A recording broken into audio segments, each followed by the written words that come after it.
The pandemic is getting more political with every day. How was it when you were ill? How did you do? How did you feel? It felt pretty bad for a couple of weeks, but fortunately I didn't need hospitalization or a ventilator.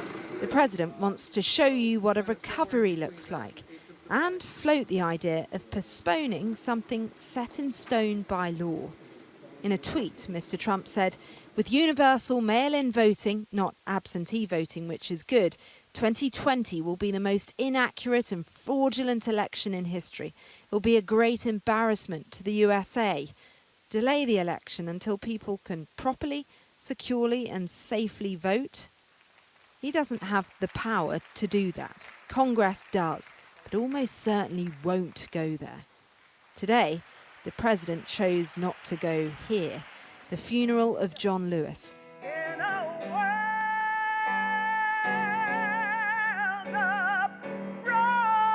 A civil rights icon who fought for voting rights his entire life.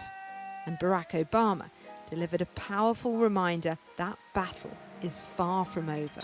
There are those in power who are doing their darndest to discourage people from voting by closing polling locations and targeting minorities and students with restrictive ID laws and attacking our voting rights with surgical precision, even undermining the Postal Service in the run-up to an election that's going to be dependent on mail-in ballots so people don't get sick. Even the president's Republican colleagues accept people need to have their say on November the 3rd. I understand the president's concern about mail-in voting, which is different than absentee voting.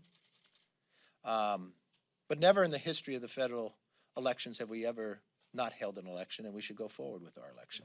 In Fredericksburg, Virginia, there's seeds of doubt already sown, though. This state will see a rise in mail-in voting because of coronavirus.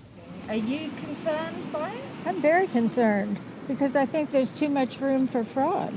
Because there is no really reliable evidence that it's ever been enough to affect the outcome of an election in this country. Donald Trump has been trailing in the national polls, and after the worst financial quarter in modern American history, he found something else to talk about.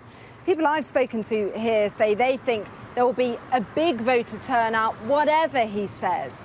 This year, though, long lines at polling stations and missing ballots have shown a system that will be put to the test.